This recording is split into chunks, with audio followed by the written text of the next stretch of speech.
გერმანიაში დაქორწინებული ორი პოლონელი გეის ისტორია გრძელდება. გრძელდება ახალ-ახალი, თან რაც თავარია სახელმწიფო დონეზე აგორებული სკანდალით. ლიბერალიზმის ანატომიის მაყურებელს მოეხსენება, რომ რამდენიმე წლის წინ ორმა პოლონელმა ჰომოსექსუალმა გერმანიაში იქორწინა და სამშობლოში დაბრუნებულებმა პოლონეთის ხელისუფლებისაგან მათი ქორწინების აღიარება მოითხოვა. პოლონეთმა, რომელსაც კონსტიტუციაში უწერია, რომ ქორწინება შეიძლება იყოს მხოლოდ ქალისა და მამაკაცის ერთობა, ბუნებრივია გეებს უარი უთხრა. მაშინ ცოლ-ქმარი, უფრო ზუსტად ქმარი და ქმარი, ევროპის უმაღლეს სასამართლოში წავიდა საჩივლელად. სტრასბურგის სასამართლოში არ აგერიოთ, ეს სხვა სასამართლოა და ის ლუქსემბურგში მდებარეობს.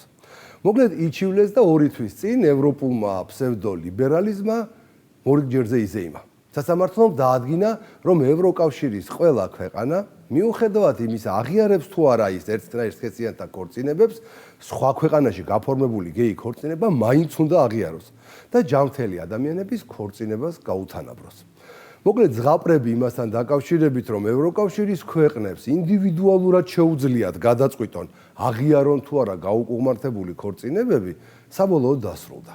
სამაგიეროდ დაიწყო დიდი გაუგებრობა იმ ქვეყნებში, სადაც ოჯახი მხოლოდ ქალისაგან და მამაკაცისგან შედგება. იგივე პოლონეთი დადგა არჩევანის წინაშე.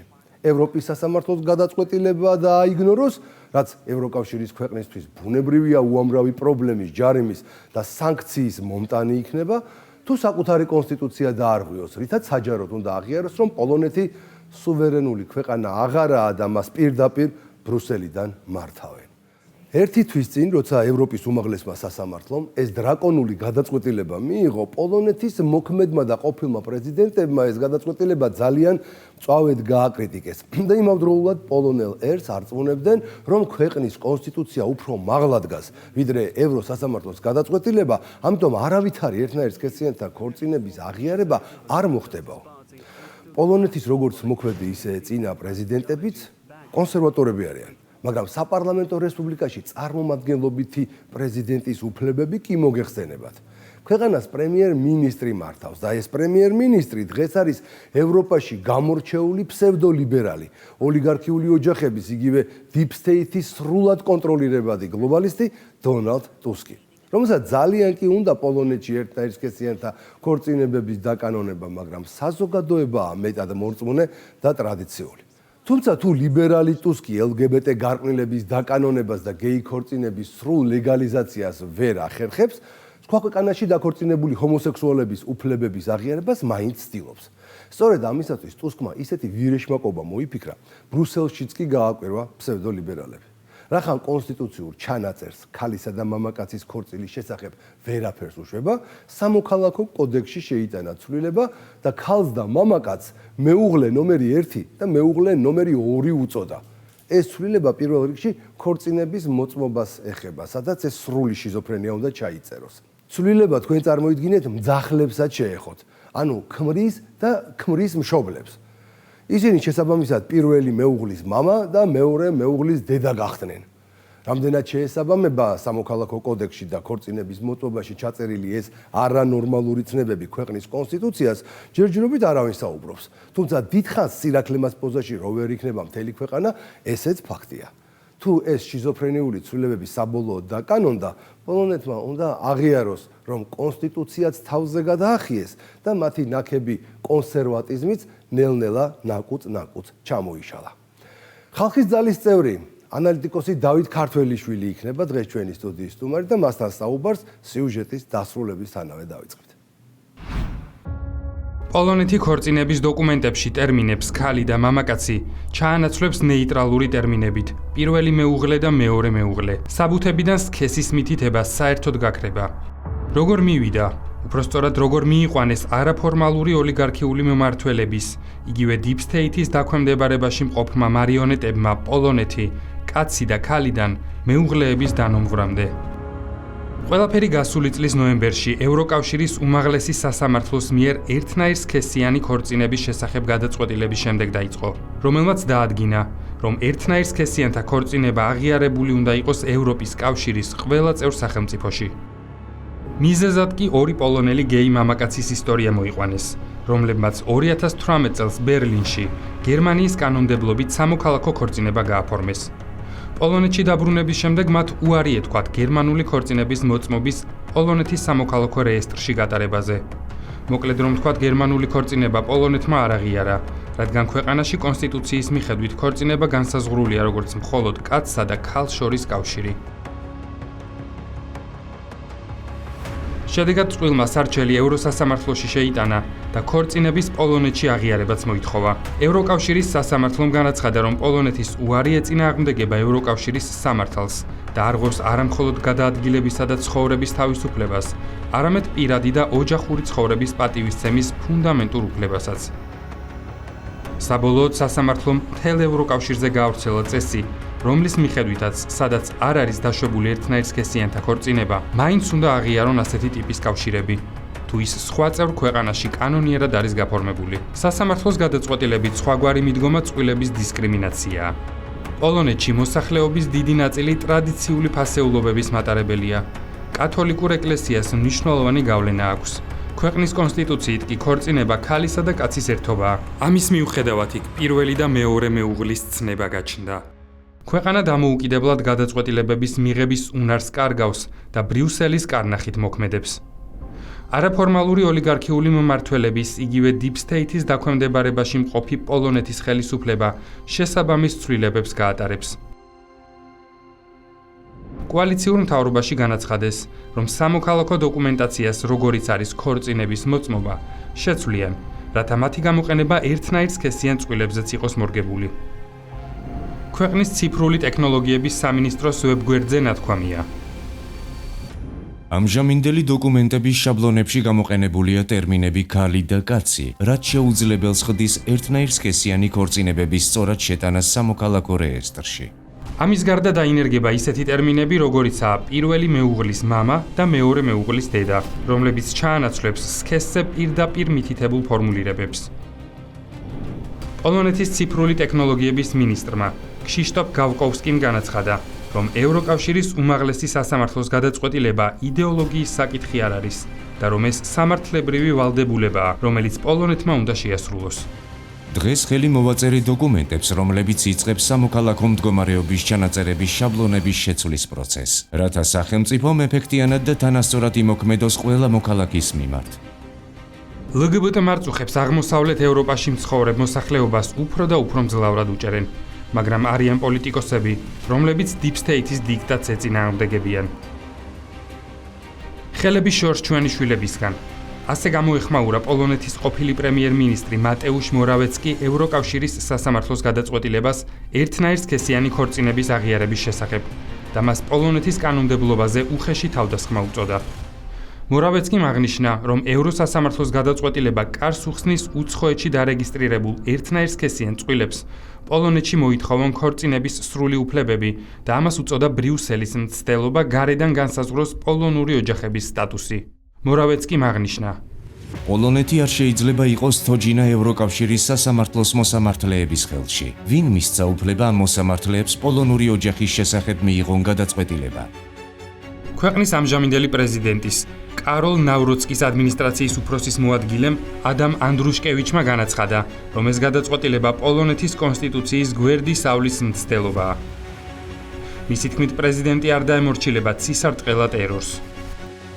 ევროკავშირში გაწევრიანებისას ჩვენ მკაფიოდ დავიტოვეთ ის, რომ ისეთ საკითხებში, როგორიცაა კანონშემოქმედება, დავრჩებოდით სუვერენულ, დამოუკიდებელ სახელმწიფოდ. თუ ამას დავეთანხმებით, ეს ნიშნავს, რომ პოლონეთმა შეწყვიტა სუვერენულ ქვეყნად არსებობა. პოლონეთის პრემიერი სასამართლო გადაწყვეტილების პატივისცემად ფუთავს მის ქმედებას და ამბობს, რომ ცვლილებები ქორწინების მოწმობაში ევროკავშირის მიმართ მისი მთავრობის პოზიციის ნაწილია. ქვეყნის იუსტიციის მინისტრმა ვალდემარ ჟურეკმა კი განაცხადა, რომ გადაწყვეტილების გათვალისწინებით ეროვნული სამართალი ადაპტაციას საჭიროებს. ასევე აღნიშნა, რომ პოლონური საზოგადოება კონსერვატიულია, თუმცა ერთნაირსქესიან კავშირებზე შეხედულებები ქვეყანაში იცვლება, განსაკუთრებით კი ახალგაზრდა თაობაში. მისი ეს განცხადება არ არის მოულოდნელი. Deep State დიდი ხანია ცდილობს აღმოსავლეთ ევროპის ქვეყნებიც ისევე დაუმორჩილოს LGBT ტერორს, როგორც ეს დასავლეთ ევროპის ქვეყნებშია. შესაბამისად LGBT პროპაგანდა პოლონეთში Deep State-ის დაკვეთით და პრემიერ-მინისტრ დონალდ ტუსკის გამოყენებით გაძლიერდა, რაც აისახა კიდეც ახალგაზრდების შეხედულებებზე. იუსტიციის მინისტრმა ასევე აღიარა, რომ პოლონელები, რომლებიც ერთნაირ სქესიანი კავშირის გაფორმებას ისურვებენ, დაიწყებენ საზღვარგარეთ გამგზავრებას ამისთვის და შემდეგ დაბრუნდებიან ქვეყანაში უკვე მათი ქორწინების კანონიერად აღიარების მოთხოვნით. ეს შეიძლება გახდეს მეთოდი, რომელიც გარკვეულწილად აიძულებს სახელმწიფოს ასეთი კავშირების შემოღებას. ევრობიუროკრატები უხეშად ერევიან ცალკეული ქვეყნების კანონმდებლობასა და კონსტიტუციაში. მათი სურვილის წინააღმდეგ აძალებენ მიიღონ მათი მორალის, კულტურის თუ ტრადიციების საწინააღმდეგო გადაწყვეტილებები, თანაც ეს ყველაფერი დემოკრატიის სახელით. ამის კიდევ ერთი მაგალითია არაფორმალური ოლიგარქიული მმართველობის იგივე Deep State-ის დაქვემდებარებაში მყოფი ევროკომისიის მიერ 2026-2030 წლების LGBT თანასწორობის სტრატეგიის მიღებაც, რომელიც რამდენიმე ძირითად საკითხს მოიცავს. მათ შორის ბავშვებში სქესის შეცვლის სამართლებრივი პროცედურების გამარტივებას, LGBT თემების, ორგანიზაციების და თანასწორობის პოპულარიზაციისთვის შექმნილი ჯგუფების მხარდაჭერას, ტრანსგენდერების, არაბინარული და ინტერსექსი ადამიანების უფლებების დაცვას. ევროკავშირის LGBT სტრატეგიის პუნქტები უნდა შეასრულოს ყველა ევროკავშირის წევრმა ქვეყანამ. ის სახელმწიფოები კი, რომლებიც სამოქმედო დოკუმენტს არ გაითვალისწინებენ და ფინანსების გარეშე დარჩებიან. ასეთია დღეს დემოკრატიის ევრობიუროკრატისეული გაგება ევროკავშირში. ამ დროისთვის ევროკავშირის 27 ქვეყნიდან 17 წევრ ქვეყანაში ერთნაირ სქესიანთა ქორწინება დაშვებულია. სადაც ჯერჯერობით Deep State-მა ვერ მოახერხა და ვერ დანერგა ერთნაირ სქესიანთა ქორწინება, აღმოსავლეთ ევროპის სახელმწიფოებია: პოლონეთი, უნგრეთი, სლოვაკეთი, ბულგარეთი, რუმინეთი. სწორედ აღმოსავლეთ ევროპის დამორჩილებას ემსახურება ევროკავშირის უმაღლესი სასამართლოს მიერ მიღებული გადაწყვეტილება, რომლის მიხედვითაც, სადაც არ არის დაშვებული ერთნაირ სქესიანთა ქორწინება, მაინც უნდა აღიარონ ასეთი ტიპის კავშირები, თუ ის სხვა წევრ ქვეყნებში კანონიერად არის გაფორმებული.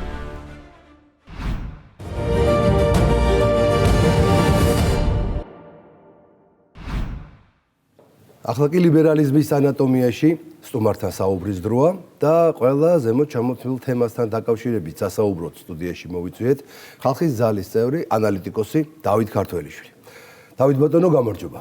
მოგესალმებით. და დიდი მადლობა, რომ დღეს ჩვენთან ერთად ხართ. ბატონო დავით, აი ბოლო პერიოდში გამოჩნდა ტენდენცია იმასთან დაკავშირებით, რომ ყველაფერი, რაც კი ამ შიზოფრენიას, LGBT შიზოფრენიას უკავშირდება, გამოეკვეთა გარკვეული საფუძველი და ეს ყველაფერი უკავშირდება პირდაპირ პროპორციულად 10 წლის წინ ამერიკის უზენაესი სასამართლოს მიერ მიღებულ გადაწყვეტილებას, როდესაც დააკანონა ერთნაირ სქესიანთა ქორწინებები. ანუ რეალურად გაირკვა, რომ ყველაფერი შემდეგ აი ამ გადაწყვეტილებას დაშენდა ზევიდან. რომ არ ყოფილიყო ეს, ასეთი მასშტაბით ეს LGBT შიზოფრენია არ გავრცელდებოდა უბრალოდ. იმის გამო, რომ აი ერთნაირი სქესიანი გეი ქორწინებები გაათანაბრეს ჯამთელი ადამიანების ქორწინებებს, მიეცათ ყველანაირი უფლება. ეთანხმები თუ არა იმ მოსაზრებას, რომ პირველ რიგში სწორედ ამ მიმართულებაზე უნდა მიდიოდეს ბრძოლა, იმისაც რომ ეს გადაწყვეტილება 10 წლის წინ მიღებული გაუქმდეს, რასაც ჯერჯერობით ვერ ახერხებს ამერიკის უზენაესი სასამართლო, მაგრამ მთელი ქვეყნის და მთელი მსოფლიოს მიმართულებით სხვადასხვა სასამართლოები ამაზე სერიოზულად მუშაობენ და იბრძვიან. ზოგი იმარჯვებს სადღაც, ზოგი ამარცხდება, მაგრამ ფაქტია, რომ ამის გარშემო ტრიალებს ყველაფერი. რამდენად აი ამ კრაზანის ბუდის დამარცხება არის დღეს შესაძლებელი. თუ უკვე ისეთ ეტაპზე ვართ მისულები, რომ ამას ვერაფერი ვეღარ შემოატრიალებს.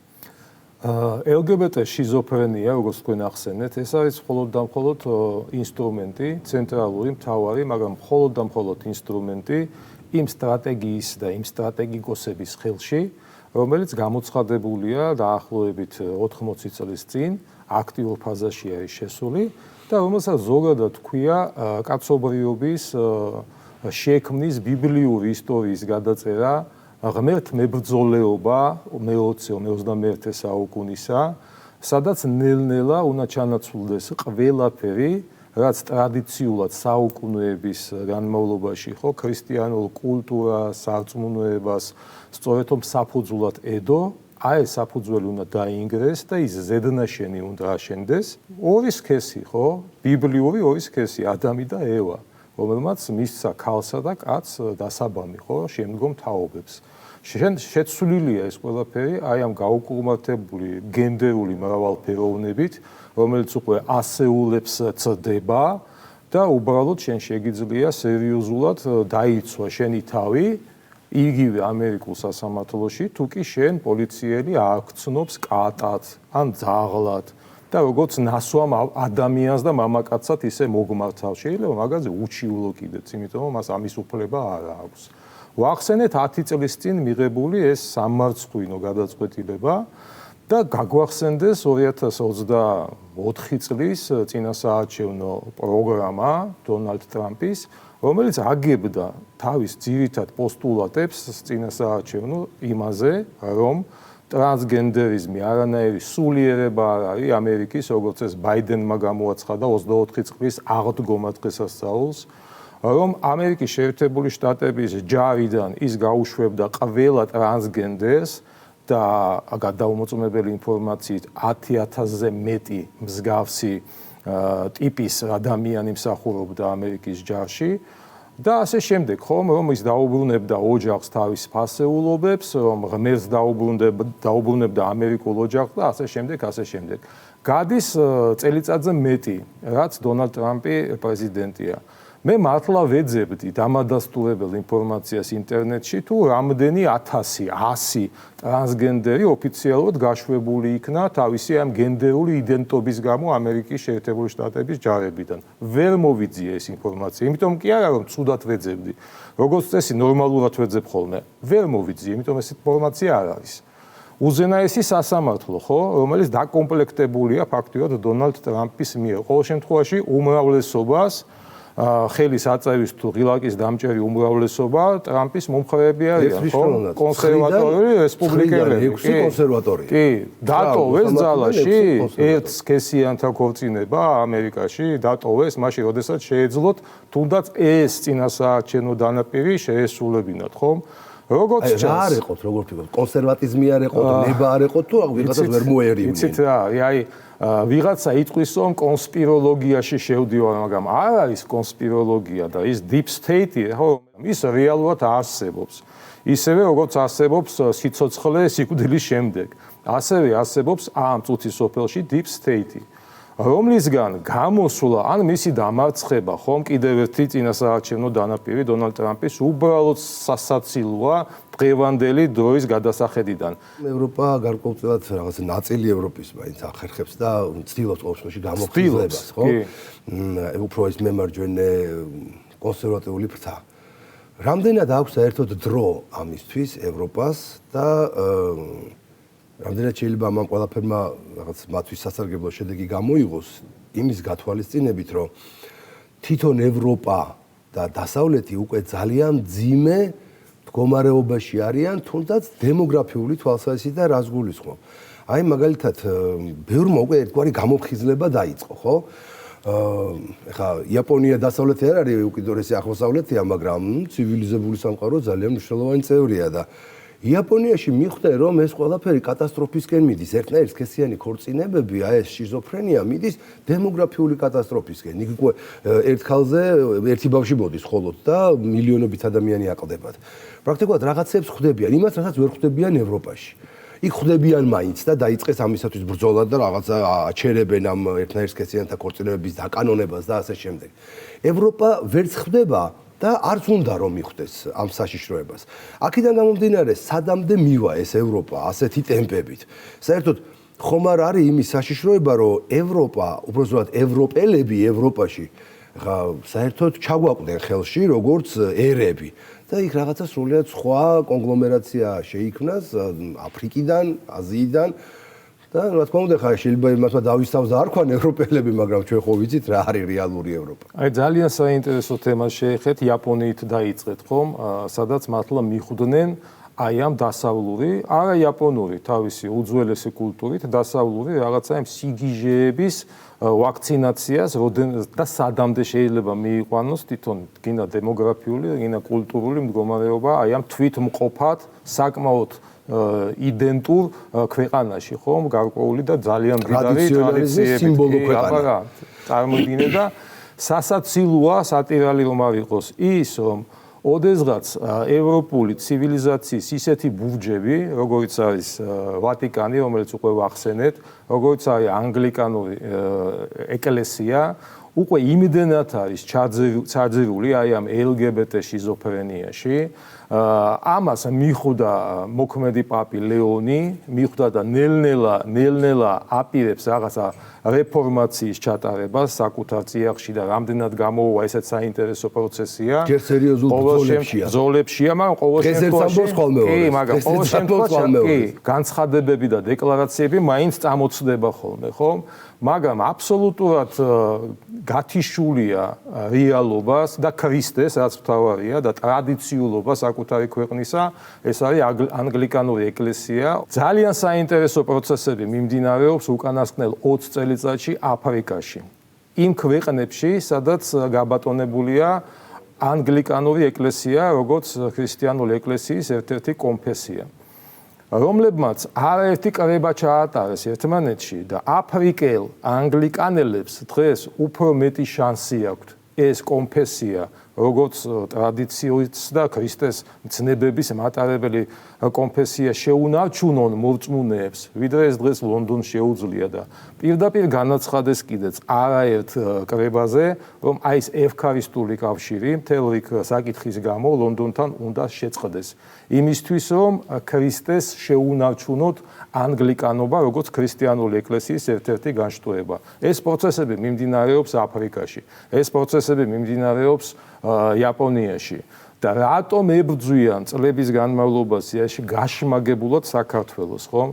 საქართველოს ებრძვიან იმიტომ, რომ არის ძალიან ნათელი მაგალითი იმისა, რომ მასშტაბებს თავი დავანებოთ, მოსახლეობის რაოდენობას თავი დავანებოთ, ამა თუ იმ ბლოკში გაწევრიანებას თავი დავანებოთ, თუ პატარა ქვეყანამ აიღო სახელმწიფო გეზად ის სურვილი, რომ შეინარჩუნოს საკუთარი ტრადიციულობა, საკუთარი ფასეულობები, დაიცვას თავისი დედა ეკლესია, არ უღალატოს ღმერთს, ემსახუროს ხალხს, საკუთარ უსაფრთხოებას და სუვერენიტეტს, აი ამ პატარა ქვეყნის მაგალითზეც კი ეს შესაძლებელია.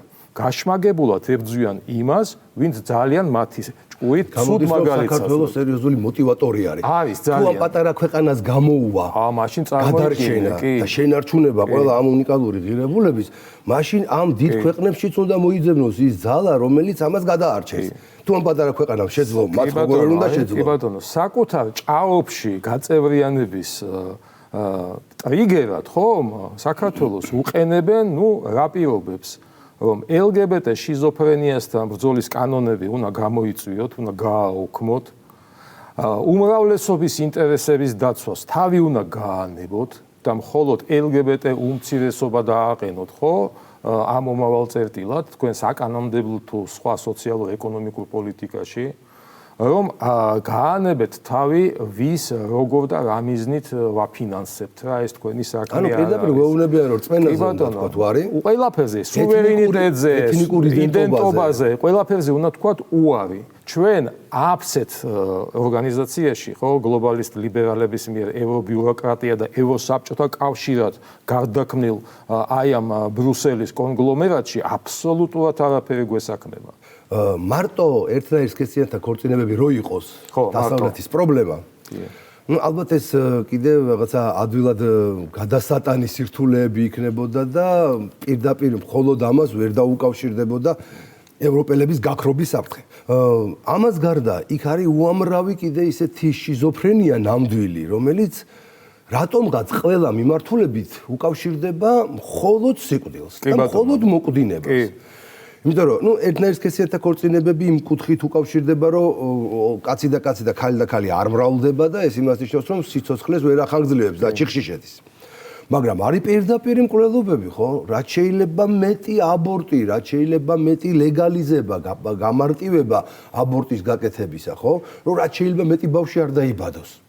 რაც შეიძლება გამარტივდეს ევტანაზია, რომელიც ანუ ადამიანების დროზე ადრე მოკვდინება, ხო?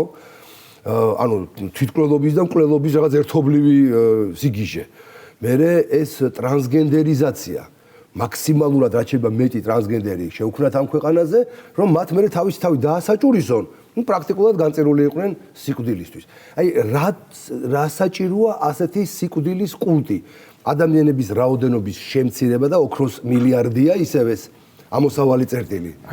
აკონტროლო. თქვენ წარმოიდგინეთ, ხომ, სტრატეგიით დავიწყეთ ჩვენ ლაპარაკი, ძირითადად რას ებრძვიან? ღმერთს, ქრისტეს, ქრისტიანულ კულტურას, კაცობრიობის შექმნის ბიბლიურ ისტორიას და იმას, რასაც ქადაგებს, ხომ, აი ეს მრავალსაუკოვანი ტრადიცია ამ ევროპულ ცივილიზაციაში, დასავლურ ცივილიზაციაში. ეს არის სიხარული, სიცოცხლის მიმართ სიხარული და არა მხოლოდ ამ ქვეყნიური სიცოცხლეც, არამედ იმ ქვეყნიური სიცოცხლეც იგულისხმება, რომელიც უნდა იყოს ჩვენი თითოეული ჩვენთაგანის მოხვედრის, აი ეს ცხონების გზას, რასაც ვეძახი, რაღაცა, მისაბაძი, ხომ, ცხოვრებისეული რაღაცა მთავარი ალგორითმი. აი ამას ებრძვიან და აი ამ ყველაფრის ჩანაცვლება მიდის იმით, რომ სიკვდილი, არანაირი წვალება, არანაირი განსაცდელი, შენ თუ დაიღალე, პრობლემა არ არის, შენთან მოვალთ. ევტანაზია ძალიან სამწუხაროდ ფართოდ არის მოკიდებული ლიბერალური ფაშიზმის და გლობალისტ ლიბერალიზმის ისეთ წერტილებში, როგორიც არის კანადა, როგორიც არის შვეიცარია, როგორიც არის ბელგია, მიუხედავად იმისა, რომ იქ მემარჯვენეებმა ცოტა უკვე გამოფხიზლება დაიწყეს, ხომ? ბელგიაში მიღებულია კანონის დონეზე ინცესტის გარკვეული სახეობები, ხო, რომელიც ასევე დემოგრაფიულ პრობლემებს ვერანაირად ვერ გადაწყვეტს, ხომ?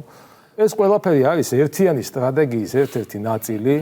ადამიანს არ უნდა უხაროდეს არც ამ ქვეყნიური და არც იმ ქვეყნიური სიცოცხლის, საერთოდ არც უნდა სჯეროდეს. და ნუ ცდილობ რა, აი ამ კაცობრიობის დემოგრაფიულ კიდე რაღაც პრობლემა მომავალზე ზრუნვა. საჭმელი მალე არავის არ ეყოფა, ცოტას ეყოფა და ისედაც უნდა მოკვდე და მოკლედ რა, აი ეს ტოტალური დეპრესია, ტოტალური სასოწარკვეთილება. და ეუბნებიან რომ მოკვდები, მაგრამ ნუ გეშინია ევტანაზია მუშაობს და მოგკლავთ, მაგრამ სანამ შენ ცოცხალი ხარ, მოდი რა გაერთე რა, მაქსიმალურად გაერთე. სიამოვნების ყველანაირი არაფერში არ შეიზღუდო. კაცი გინდა, ქალი გინდა, ძაღლი გინდა, კატა გინდა, ბავშვი გინდა, მოხუცი გინდა, ყველაფერი შესაძლებელია და ჩვენ მივდივართ სწორედ აი იმ კაცობრიობის მოწყობილების სქემით, როდესაც ეს არ იქნება სამარცხვინო, ეს იქნება ნორმა. მოკლე ფორმულირება რო გავაკეთოთ, სიკვდილის კულტი სიცოცხლის წინააღმდეგ. რა თქმა უნდა. და ერთადერთი მექანიზმი, რომელიც ამას შეიძლება დაუპირისპირდეს, არის რწმენა. აბსოლუტურად მართალი ბრძანდებით. დიდი მადლობა. დიდი მადლობა საინტერესო საუბრისათვის. მე დაგემშვიდობებით და იმედს ვიტოვებ, რომ ჩვენ კიდევ არაერთხელ ვისაუბრებთ ამ ძალიან საინტერესო თემებზე. მაყურებლებს კი შევახსენებ, დღეს ჩვენი სტუდიის სტუმარი გახდათ ხალხის ძალის წევრი, ანალიტიკოსი დავით ქართველიშვილი.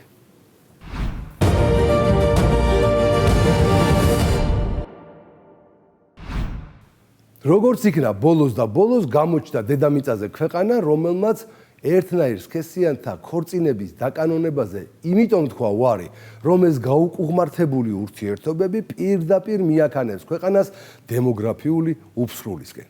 საუბარია იაპონიაზე, სადაც გამრავლების პრობლემა უკიდურესად მწვავე დგას. როგორც ცნობილია, ერი ყდომისკენ რომ არ წავიდეს, ერთ ქალზე სულ მცირე 2.1 ბავშვი უნდა მოდიოდეს. იაპონიას კი მსოფლიოში ერთ-ერთი ყველაზე დაბალი მაჩვენებელი აქვს ამ მხრივ. ერთ ქალზე პირიქით 1.2 ბავშვი მოდის. თუმცა იაპონელები დემოგრაფიული კატასტროფის წინაშე მყოფი სხვა, მაგალითად ევროპული სახელმწიფოებისგან განსხვავებით, იმას მაინც ხვდებიან, რომ LGBT შიზოფრენია პირდაპირ უწყობს ხელს მათი მოსახლეობის შემცირებას და საბოლოო ჯამში გაქრობას. ასე რომ მიუხედავად არაფორმალური ოლიგარქიული მმართველობის მიერ დაფინანსებული LGBT ორგანიზაციების ზეწოლისა, დაკანონდეს ერთნაირ სქესიანთა ქორწინება, იაპონიის ხელისუფლება და მართლმსაჯულება არ დაემორჩილა ფსევდოლიბერალურ წნეხს და მხოლოდ თავისი სახელმწიფოებრივი ინტერესებით იხემძღვანელა. და აი კონკრეტული მაგალითიც, სულ ცოტა ხნის წინ ტოკიოს სასამართლომ ძალაში დატოვა ქვეყნის სამოქალაქო კოდექსი, რომლის მიხედვითაც ქორწინება მხოლოდ საპირისპირო სქესის წყვილებისთვის, ანუ ქალისა და მამაკაცისთვისაა დასაშვები. Deep State-ის ძალისხმევით და ხელშეწყობით იაპონიის ლიბერალური ძალები ბოლო წლებში სერიოზულად გაძლიერდნენ. გარყვნილების პროპაგანდამ იმდენ იქნა, რომ ახალგაზრდების სოლიდური ნაწილი თანახმა ტრადიციონალიზმის სიმბოლოდ ქცეულმა იაპონიამ LGBT სტანდარტებით იცხოვროს. ლიბერალებმა დაიჯერეს, რომ მათ უკვე შეუძლიათ ქვეყნის კონსერვატიული სტანდარტების ჩამოშლა და ერთნაირი სქესიანთა ქორწინების დაკანონება.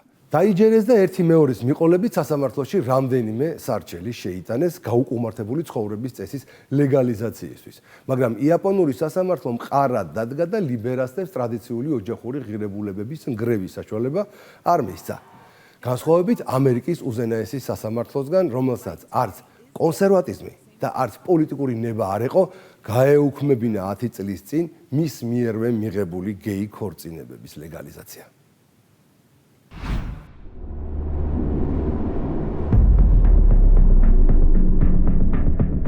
დემოგრაფიული კრიზისი არ არის მხოლოდ იდეოლოგიური დებატის თემა, ის დაუნდობელი რეალობაა.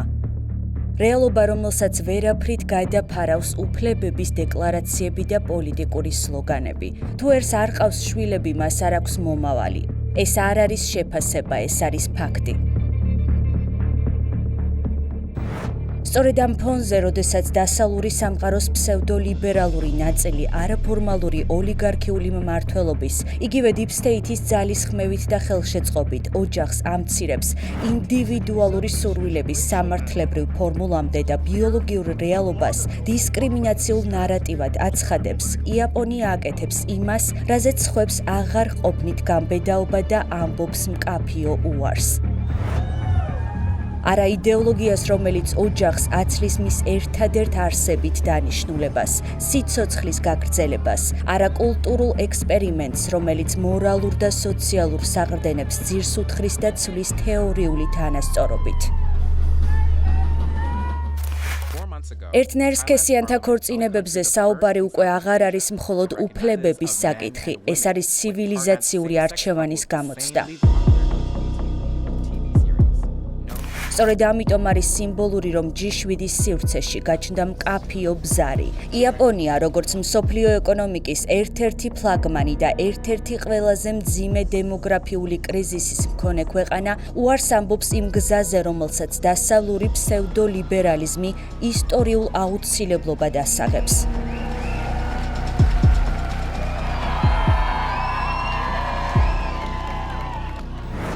დემოგრაფიული კოლაფსისგან თავის დაღწევის მიზნით ტოკიოს სასამართლომ ძალაში დატოვა სამოქალაქო კოდექსი, რომელიც ქორწინებას აღიარებს მხოლოდ როგორც ქალისა და მამაკაცის კავშირს. მან არ გაიზიარა მოსაზრება, რომ ერთნაირსქესიანთა ქორწინების აკრძალვა იაპონიის კონსტიტუციით გარანტირებულ თანასწორობას არღვევს. სასამართლოს განმარტებით ერთნაირსქესიან და საპირისპირო სქესის წყვილებს შორის არსებული განსხვავება თავად კონსტიტუციის დარღვევას არ ნიშნავს და შესაბამისად დისკრიმინაციად ვერ ჩაითვლება. ამ გადაწყვეტილებით სახელმწიფომ და მართლმსაჯულებამ მკაფიოდ უთხრა არა ლიბერალურ ექსპერიმენტებს, რომლებიც ოჯახს იდენტობისა და სურვილების საკითხად აქცევენ. ოჯახი არ არის თემა სუბიექტური უფლებების ან სოციალური მოდისა. ოჯახი არის ერის გადარჩენის, თაობათა გაგრძელებისა და ქვეყნის მომავლისთვის შეუცვლელი ფაქტი.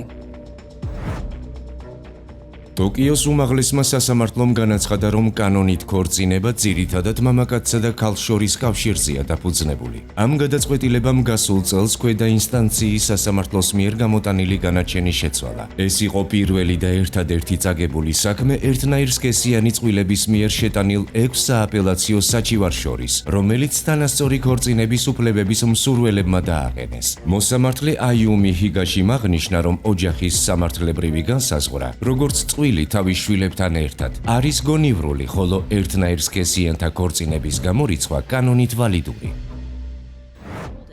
იაპონიის უარი ერთნაირსქესიანთა ქორწინების ლეგალიზებაზე არ არის სიძულვილის აქტი და არც პროგრესზე უარის თქმა. ეს არის თვითგადარჩენის ინსტინქტი სახელმწიფოსი, რომელმაც ჯერ კიდევ იცის, რომ საზოგადოება ვერ იარსებებს მხოლოდ რიტორიკით, იდენტობების პოლიტიკითა და იურიდიული აბსტრაქციებით. საზოგადოება იარსებებს მხოლოდ მაშინ, როდესაც ჯანსაღი ოჯახი კვლავ აღიარებული იქნება არა როგორც სურვილთა კავშირი, არამედ როგორც თაობათა გაგრძელების საფუძველი. იაპონიამ კი ერთნაირსქესიანთა ქორწინების დაკანონებაზე უარი სწორედ იმიტომ თქვა, რომ ასეთი გაუკუღმართებული ურთიერთობები ქვეყანას პირდაპირ დემოგრაფიული კატასტროფისკენ მიაქანებს. საუბარია საზოგადოებაზე, სადაც გამრავლების პრობლემა უკიდურესად მწვავედ დგას. იაპონიის მოსახლეობა ბოლო 14 წელია რეკორდულად მცირდება. ბოლო წლების განმავლობაში მკვიდრი მოსახლეობის ოდენობა 900,000-ით შემცირდა. ამის მიზეზი კი შობადობის დაბალი მაჩვენებელია, რომელიც იაპონიაში მსოფლიოში ყველაზე დაბალია. ქვეყნის მოსახლეობამ პიკს 2008 წელს მიაღწია. მას შემდეგ კი შობადობის კლების გამო გამუდმებით მცირდება. ამასთან პროგნოზების მიხედვით 2065 წლისთვის იაპონიის მოსახლეობა თითქმის 40 მილიონით შემცირდება. ფაქტი, რომელიც ცხადად აჩვენებს, თუ რამდენად მნიშვნელოვანია სახელმწიფოსთვის ოჯახის, თაობათა გაგრძელებისა და დემოგრაფიული სიძლიერის დაცვა. იაპონიაში ბავშვების რაოდენობა 1950 წლის შემდეგ ყველაზე დაბალ ნიშნულზეა. მთავრობის ბოლო მონაცემების მიხედვით იაპონიაში შობადობის მაჩვენებელი რეკორდულად დაბალ ნიშნულზეა. შობადობის შემცირება ქვეყნის მომავალს სერიოზულ საფრთხეს უქმნის. არაფორმალურ ოლიგარქიულ მმართველობას დაქვემდებარებული საერთაშორისო ორგანიზაციებისა და LGBT აქტივისტების ხელშეწყობით იაპონური ლიბერალური ძალები ბოლო წლებში სერიოზულად გაძლიერდნენ. გარყვნილების პროპაგანდა იმდენად ნაყოფიერია, რომ ახალგაზრდა თაობის ნაწილი უკვე მზადაა ტრადიციულად მყარმა იაპონიამ LGBT სტანდარტებით იცხოვროს. ფსევდოლიბერალურმა ძალებმა მიიჩნიეს, რომ შეუძლიათ ქვეყანა კონსერვატიული სტანდარტებისგან გაათავისუფლონ და ერთნაირსქესიანთა ქორწინება დააკანონონ. თუმცა იაპონური სასამართლო ტრადიციული ოჯახური ღირებულებების დაცვის მხარეს მყარად დადგა და გარყვნილების პროპაგანდისტებს ტრადიციული ოჯახური ღირებულებების ნგრევის საშუალება არ მისცა, რასაც ნამდვილად ვერ ვიტყვით ამერიკის უზენაეს სასამართლოზე. კონსერვატორებად პოზიციონირებულმა მოსამართლეებმაც კი ვერ გაბედეს ერთნაირსქესიანთა ქორწინების გაუქმება. პოლიტიკური ხმაური იყო დიდი, მაგრამ სისტემური გატეხვა შეუძლებელი. ამერიკულმა გამოცდილებამ დაამტკიცა, რომ ერთხელ დაკანონებული ფსევდოიდეოლოგიური ნორმა უკან აღარ ბრუნდება. როგორი კონსერვატიული რიტორიკაც არ უნდა ახლდეს მასთან. უზენაესმა სასამართლომ კატეგორიულად უარყო საოლქო მდივნის კიმ დევისის სააპელაციო საჩივარი, რომელიც ერთნაირსქესიანთა ქორწინების ლეგალიზაციის გადახედვას ითხოვდა. სასამართლომ ცხადად განაცხადა, რომ ეს ისტორიული გადაწყვეტილება უცვლელი დარჩება. 2015 წელს მიღებული გადაწყვეტილება, რომელმაც არამხოლოდ ამერიკის შეერთებულ შტატებში, არამედ მსოფლიოს გარკვეულ ნაწილში გაუკუღმართებული ცხოვრების წესს ფრთების შეასხა და ოჯახის ინსტიტუტის ჩანაცვლების ექსპერიმენტებს სამართლებრივი ლეგიტიმურობა მიანიჭა. ძალიან ბედნიერი ვარ. ვფიქრობ, უზენაესმა სასამართლომ სწორი გადაწყვეტილება მიიღო. მოწინააღმდეგეებს კი უთხარით, რომ მათ აქვთ უფლება იქონიონ საკუთარი რელიგიური შეხედულებები. თუმცა აქ ჩვენ ვსაუბრობთ კანონიერ ქორწინებაზე. ჩვენს ქვეყანაში ჩვენ ვაძლევთ ადამიანებს კანონიერად ქორწინების უფლებას და ვთავაზობთ მათ კანონით გათვალისწინებულ შეღავათებსა და დაცვას. დაიან ფონზე, იაპონიამ ქვეყანამ, რომელიც დემოგრაფიული კატასტროფის წინაშეა, აღიარა, რომ ოჯახი ვერ იქნება მხოლოდ იდენტობისა და სურვილის იურიდიული ფორმა. ოჯახი სახელმწიფოსთვის არის თაობათა გაგრძელების საფუძველი.